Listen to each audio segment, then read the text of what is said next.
Good. Welcome to a new edition of SBA Insider. I'm Quinn Taylor, and I'm here with Nick Frank. My man Ferbs from Real Ballers. How are you, my guy? What's up, guys? How you feeling? Thanks for having me on. We appreciate you coming Doing good, man. Doing good.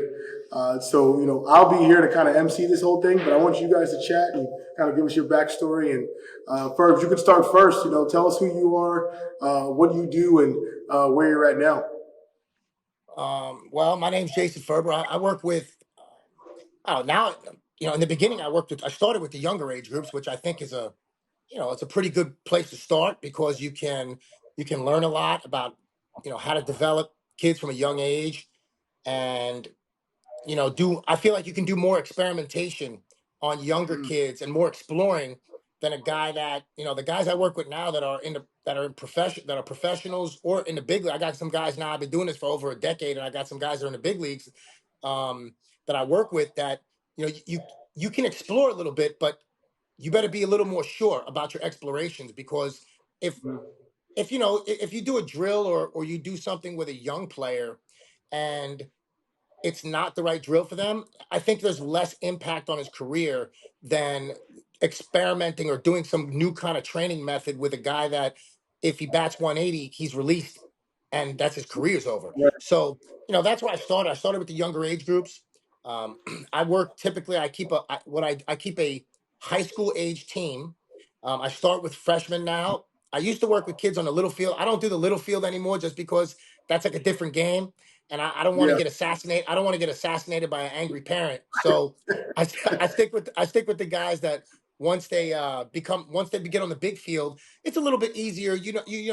Nikki can tell you it's a little easier for people to see where their body type profiles at that position. It's a little easier to explain to a parent or somebody that has questions about why my son isn't playing shortstop. If the kid's bouncing the ball 2 or 3 times across the infield before it gets to first base, they can't say anything. So Right. I start with a freshman team, usually eighth grade summer. I'll start with a guy as soon as they get in the big field, and I just take a group of guys. I start with kids that I have rolling tryouts. I pick a team of guys that I would like to spend, the next 3 or 4 years with them and their families, to try to streamline the recruitment process.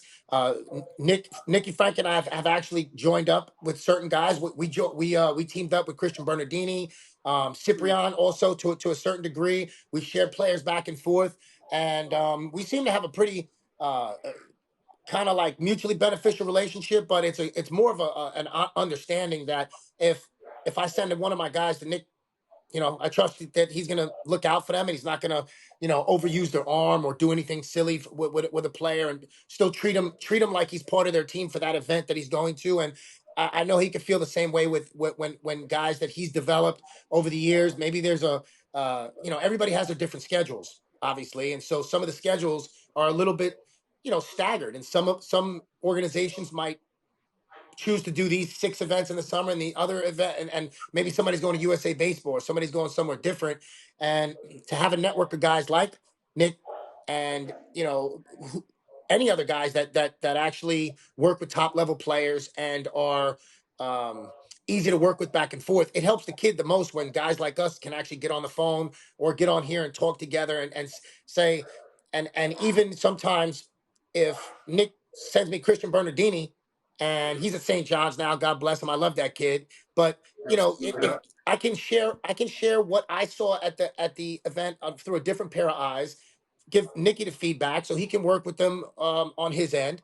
And so that's pretty much what I do now. Is I try to match guys up with to whatever college that level they're going to, based on their academic profile, their physical skills, and their personality. Right? If they want to play in a big city, if they want to play in the country, depending on what their personality's like. And that's pretty much. I don't run an organization. Right? I know you guys have an organization. I just have a team. I don't ever say Real Ballers organization, because an organization implies that I believe you have multiple teams and multiple age groups and you're looking to grow. I'm not necessarily. Real Ballers isn't an organization looking to grow into more teams. It's more of a hobby. I'll be honest with you, of one team. So I'm not really in the competitive space with other organizations just because I only have one team. I'm only taking 15, 16, 17 guys for 4 years. So that's pretty much where I'm at. I also I do a lot of community work, giving back as much as I can. I try to volunteer my time with other maybe underserved communities. I think that's important. And I run a pre-draft workout called Evolution. That's another thing that kind of offers opportunities to kids that haven't gotten the exposure that they needed. And that's pretty much where I'm at right now. I mean, I'll let you guys take over from there, but that's what I do. Nah, I appreciate you for being on, man. We do have a great relationship. I remember Cyprian, we talked a lot about whether he was going to play on a mound, and it was going to be something that he should sit on the mound, or he should play infield and outfield. So we do talk and had all those good conversations. Bernardini's a stud, bro. Bernardini's a stud. He's doing his thing. So I know you love Bernardini. He's doing his thing. So obviously we're very blessed to hopefully continue to watch him grow. For sure. And he was on this a couple weeks ago. So what is it like from going from New York to the Bay Area? To the California Bay Area? How change? It's changed it all. Yeah, it changed a lot. It changed a lot because, anytime you get out of your comfort zone of places where I had my whole network in New York, guys like you and the people that I knew in the area that, you have to build all these new relationships with all these different facilities if you want to have a tryout, if you want to host an event, if you want to. So I'm, again, in another rebuilding phase of meeting different, travel team coaches. I got to get, the colleges all my college connections. I have like a pretty vast, network of college coaches that I have on my phone that I can call if I have a guy or send a video directly to the recruiting coordinator. But just based on me living in Brooklyn for the past however many years, the majority of those schools were ACC, were Big Ten, and were Big 12. They were some Big East schools, St. John's and UConn and all those guys in the north, Boston College, but then all the ACC schools and a couple of SEC schools down below. But and of the Ivy League schools I had good relations with. Now I'm in California. It's like I'm starting over again, which it's not a bad thing. It just takes more time. But I guess, over the next maybe 4 or 5 years, I'll have a bigger network, which will be good at that time. But if you move again, you do it all over again. That's kind of what it is here. And what we do is try to make relationships with not just colleges, but also, speed guys, that strength and conditioning guys, valid arm care guys, different hitting coaches, because when you work with a lot of players and they work in different regions, you want to be able to offer them at least a suggestion or a referral. And you say, well, I know you can't drive 2.5 hours to come to practice for 2 hours and then drive 2.5 hours back, but I do have a good relationship with this guy named Nicky Frank, who he's right near, he's 10 minutes from your house. So go see him. That type of stuff is important to have as far as your network goes. Plus, obviously these guys like Bernardine, we're talking about Cyprian, these guys are pro projectable guys, and one day they might get a shot to play in the pros. So now you got to learn all the network with all the scouts, right? All the area scouts and all the regional scouting directors and all of those guys. So, I like doing it, but it is time consuming.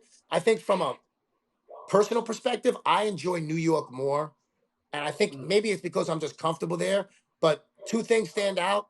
The food in New York, obviously, if you're there, there's not enough Italians and there's not enough Jews here. That's the problem. In New York, so the main issue you have here in California is from a diversity standpoint, it's about what it is. Like, look, we got a black guy here. You black, Quinn? Yes, sir. Okay. All right. And Nikki, what nationality are you? You Italian? Cuban. 50% Cuban.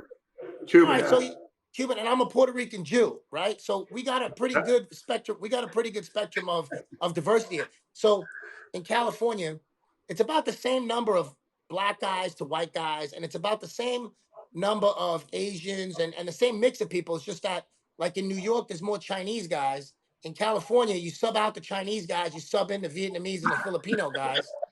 And and so with the Spanish guys, over New York, you sub out the Dominicans and the Puerto Ricans, you sub in the Mexican guys over here, and Right. but from a diversity standpoint, it's about the same. But the food they lack Italian. They don't have good pasta here at all. And there's no bagels. Forget about getting a nice deli, a Jewish bagel, or something like that. That water is different. Pizza, yeah, all that stuff that uses the dough. You know how that goes. But the weather, I will say, is better here. It's only rains here. It doesn't snow, and it never gets to like 30 degrees. Where I live, it's 70 degrees 9 months out of the year, 75 degrees, sunny, and with a breeze 9 months out of the year. The other 3 months are rain. And it only drops to about maybe 48, 50 degrees. So that's more pleasant. And but the people also are different. You guys, I feel like the stuff we could talk about where guys cracking jokes or asking people what nationality they are, stuff like that. It's it's a lot more relaxed in like the Northeast about people talking about that stuff. Over here, you got to really watch what you say. You might get canceled, and your kid will ruin your kid's life for cracking a joke. You know what I You better mean? be, bro. You better be careful. Yeah, for sure. But Coach, the I base. want to learn a little Go ahead. bit. Go ahead. Yeah, No, Coach, I'm I just want to saying that. talk to you because of that situation, because of the diversity, and how diverse is the baseball, and what do you see that's the key kind of difference between the East Coast and the West Coast? Well, I feel like the diversity is about similar in the Bay Area. And I'm sure if you go to, you know, little pockets of places far away from any city, you're going to see more of one type of person.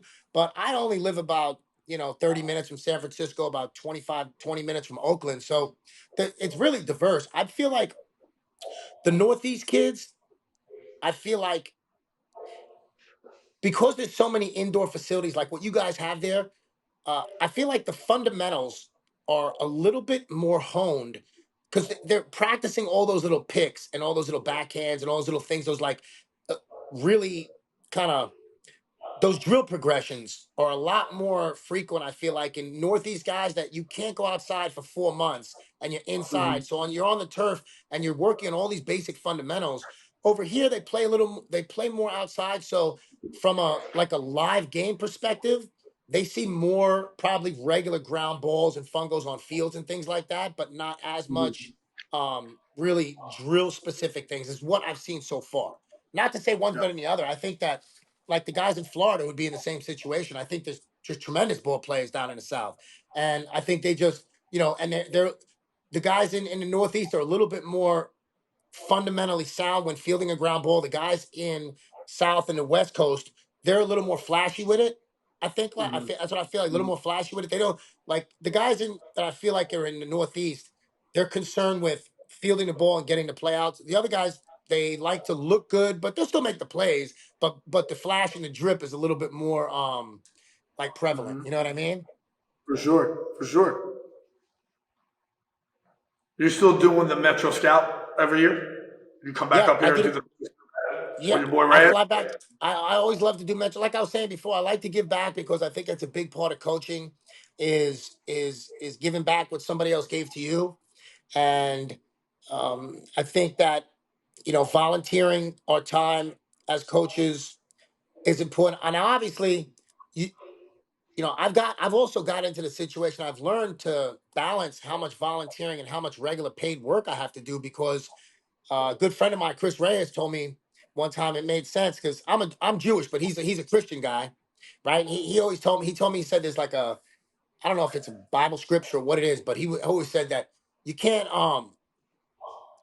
give from an empty cup, right? You gotta make sure your cup is overflowing, and then you can give to others, right? If you keep giving, giving, giving, and you don't take care of yourself, you're not able to give anymore.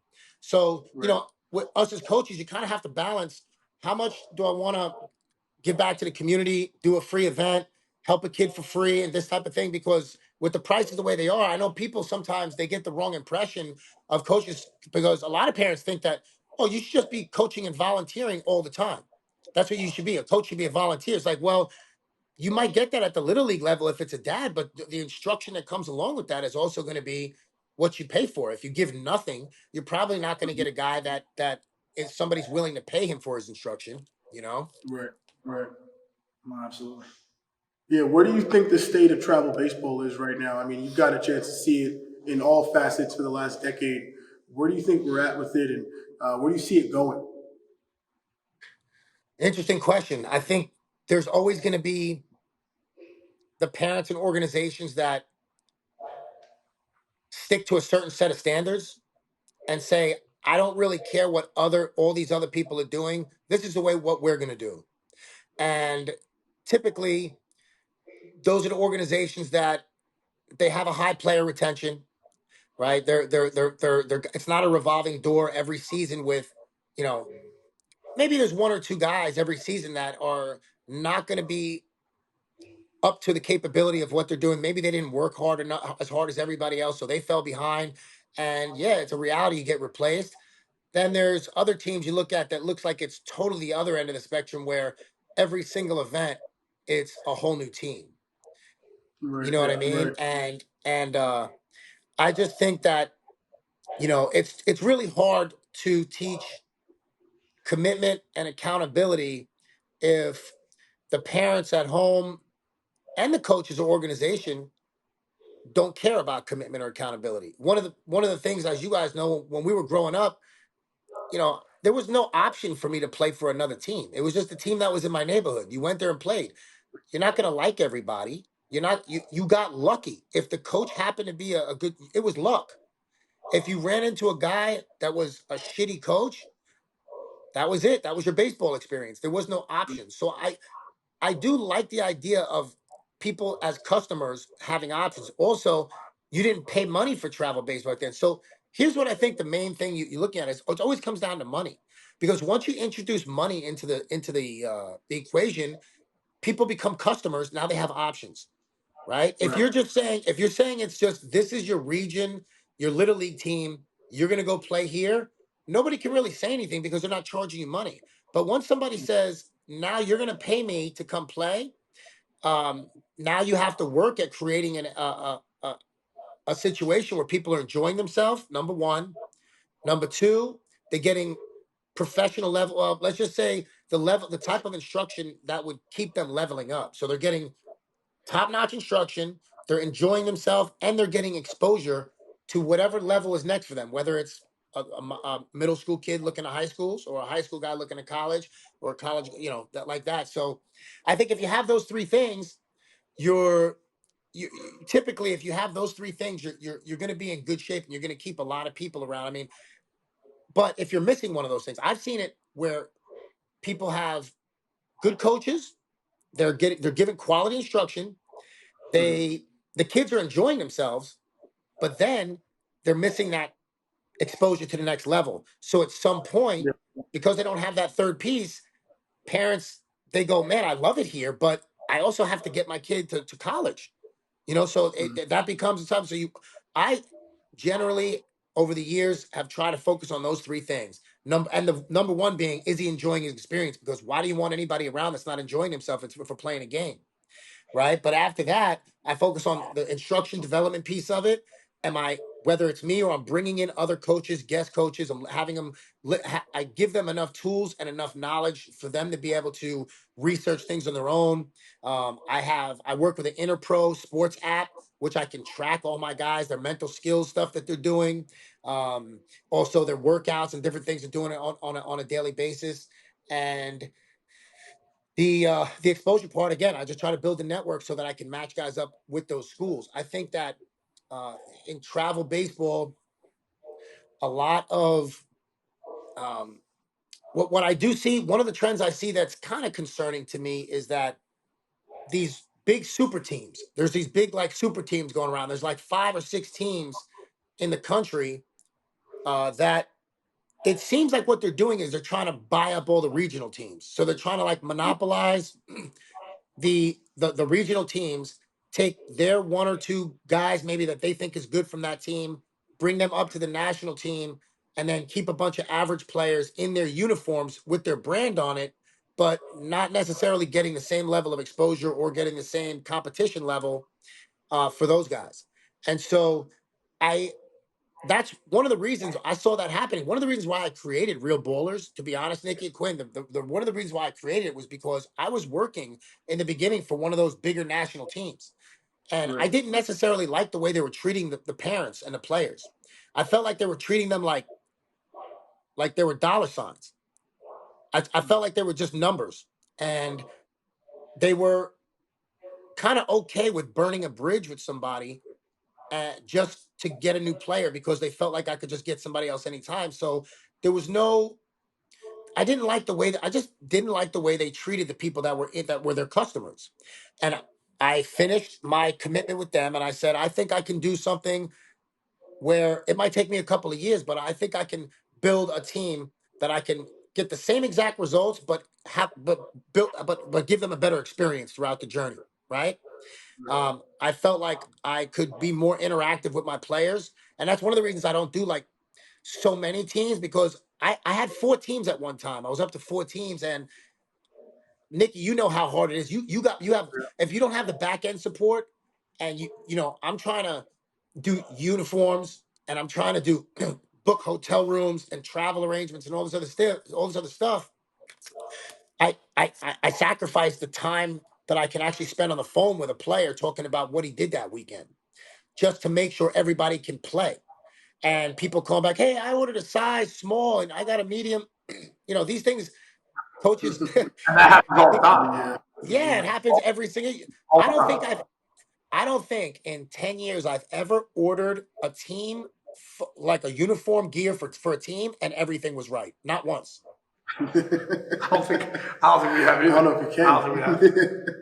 I could spend 10 hours double checking, triple checking, sending all the texts. Everybody make sure that this is the exact size and the exact size you want, this and that. People go, yes, yes. Then when it gets sent, you get 3 or 4 different things. Oh yeah, it was a. Come on, dude. I definitely I didn't like that aspect of it. So I said, instead of trying to get bigger, let me stop these other teams and just focus on one team, one age group that I can actually manage this stuff without it causing stress. Because if I'm not making money off, that's not my primary source of income, right? If my primary source of income is just the teams, then I kind of have to do it like a business, and I have to get more and more. But once I started saying, well, I don't want to do this as my primary source of income. I just want to do it as a hobby. And so I'm not concerned with the money as long as I break even. But now I can get I'm just using it because I'm a coach, obviously, and I like to develop players. It's also helpful to have the content to post on the drills or things I'm doing or helpful recruiting tips, because I can't call myself a coach on Instagram and not work with any live humans. I've seen that before. I've seen dudes. I see dudes on Instagram that they're literally, the name coach is in their bio, and they don't work with any live hitters. No real humans. Yeah. It's so odd. I've seen guys that it says like, this is a coaching page, and they're giving you a bunch of suggestions and tips, but you never see any hitters that they're working with. They don't have a team. They don't have any live humans. They're just giving out tips. Or you'll see it where it looks like some of these guys are. So for me personally, I'm a coach first, right? And then I create some content on the side with my players. But my first priority is coaching players, getting them better, trying to get them to schools, trying to get them to a higher level. And then I release the content on the side. There's other guys that looks like they're content creators. They're there to create content, and then somehow they've morphed into this coaching role. And I'm not saying it's good or bad. I'm not taking shots at anybody by any means. I think that it's just different. And when I look at it, I just know what my place is. My place is I need to coach first. And then whenever I have time, sprinkle out some content for people to say, this is just what I'm doing with my guys. Yeah. No, for sure. I think you hit it on the head, man. Absolutely. Now, I think when you talk about retention of players and players guest playing and all that, like that's the biggest thing that I look at the end of every year. There's going to be changes. There's going to be people that aren't happy with our product. That's going to happen every year, right? There's going to be new players, hopefully good, talented players at the upper levels that come in and see what we're doing across the board. But you're only good to the guy to the right and the left of you. So when you have 15, 16, 17, 18 teams, the staff's got to be on the same page. And I always look at the number of our retention. I want that retention to always be 75% or higher. So that's what we've done here the last 5 years. I want to continue to go that way. But that leads me to what you were saying, these super teams that we talk about. And they're the monster all teams. They can't be beat. I mean, I did it with a group of guys. We play with everybody. Yeah. Across every tournament, we were right there. So it can be done. It's just getting parents to understand what it's really about and how everyone can, do it a certain way, but only people are doing it the right way. That's what we have to try to compete with in our area with being so big. I respect that, Nikki, because that's what makes the game great, in my opinion, is that it's not you put on a uniform and all of a sudden that might work at 13, 14U when kids are still scared of a name. But if you get the right players intact, if you know how to trust your eyes and you know how to identify talent and you know how to get guys that are tough ass kids, they won't be intimidated by that name. And so that's what I was looking for kids when I was starting Real Bowlers, kids that were tougher. You know what I mean? And the fact that they looked like maybe they weren't first rounders, but they weren't scared. You know what I mean? I won't mess with a kid. I won't mess if I hear some kids that kind of doubt themselves or unsure of themselves, but they got a pretty swing and they got a pretty arm action. I would get those guys later on. I would let them develop whatever they need to go through. The younger guys, I look for tougher kids because I feel like, and it worked with Real Bowlers. I was a similar situation to you, is that nobody knew who we were when we came out, like especially when we went to the national events. So it Yeah. actually, when people look at your name and it says the Evo Shield Canes, or it says Wow Factor, or it says any of the stuff that people look at and go, wow, this is a national team that's got the number one player from every state in on their team.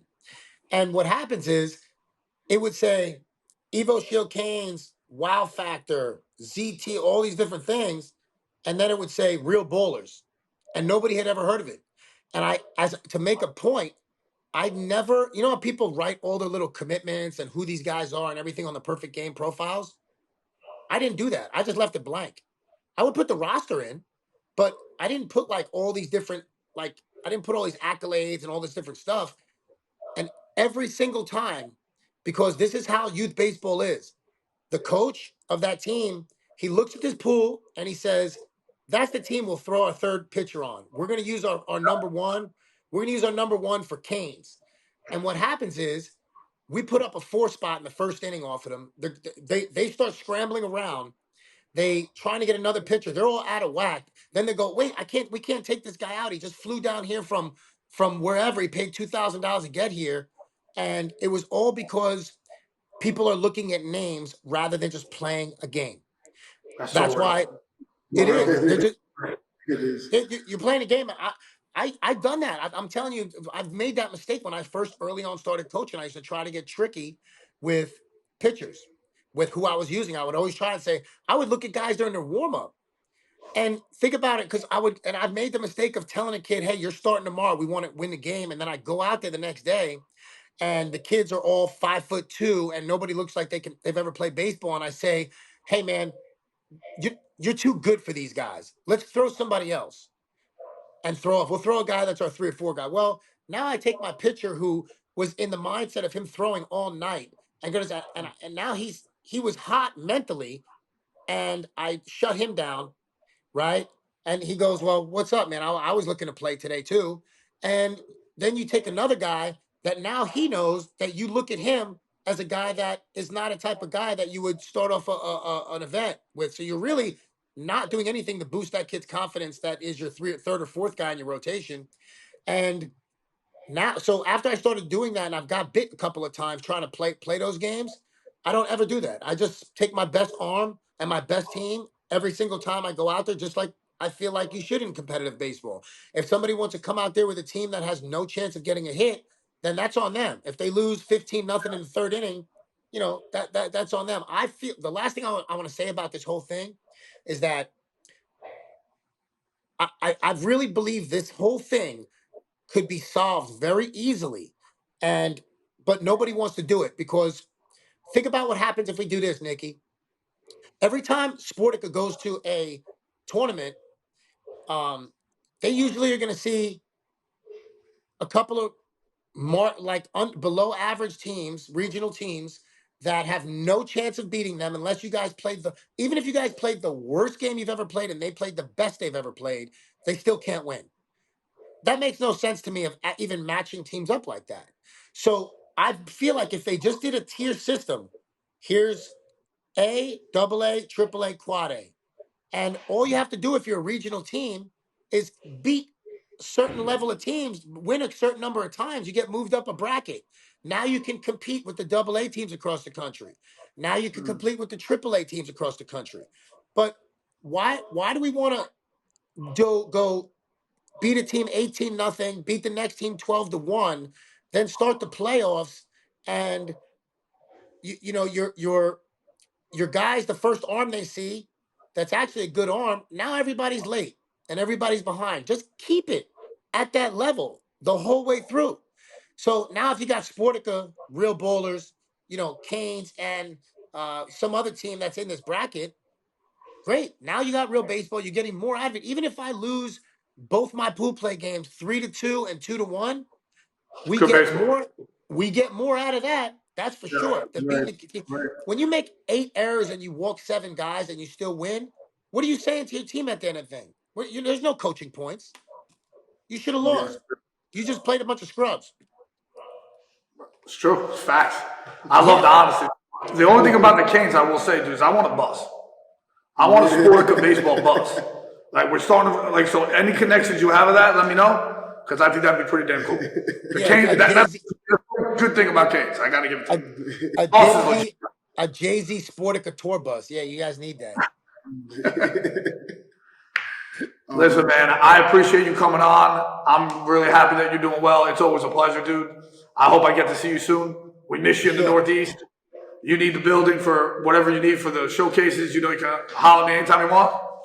But I want to say thank you for coming on today. No doubt about it. Absolutely, Coach. Thank you, both of you guys, for having me on, man. I really appreciate it. I think you guys are, anytime you're sharing information, like what you guys are doing, I feel like that's what is going to help the community grow more. Instead of people trying to play in their own little section of the sandbox, and we're over here, you're over there. You guys are doing something right now. You're having a growth mindset because you're taking time out of your day. You're not paying me to do this, and you're not getting paid to do this, are you? No. No. You're just trying to share information with other people based on other people's experience. And I feel like that's when we grow the most. The guys that don't want to share their information, whether it's cool techniques or cool drills, and they go, oh, I need this for myself. They're stingy with the knowledge and they're stingy with sharing information. And I don't know why, because all of our knowledge has come from somebody else or somewhere else that we learned and made some variations from. But I respect what you guys are doing because you're taking time out of time. You're taking time out of your day that you could be chasing money, doing things to make money, and you're saying, no, instead we're gonna just share some information with the baseball community. And if even one person gets something out of this podcast or out of the video, then it was all worth it. Right. I appreciate that a lot, Coach. I really do. You got it, boys. I really do. I love you guys too, man. Listen, I appreciate everyone here. Quinn, thank you for really to do it, and then obviously for you to take time out of your day. And like you said, you're not getting paid, so much love for that, and I respect that. Nah, man, but if you guys got $100,000 on the side one day, you can show it to me, no problem. Hey, I'll send you some yourself, bro. I got you. Yeah, man, shoot your boy Ferbs a bag, man. I'm out here struggling. I'm grinding, dog. Later, boys. Much love, all right? Stay crispy out there. We will. Thank you, bro. Later. All right, boys.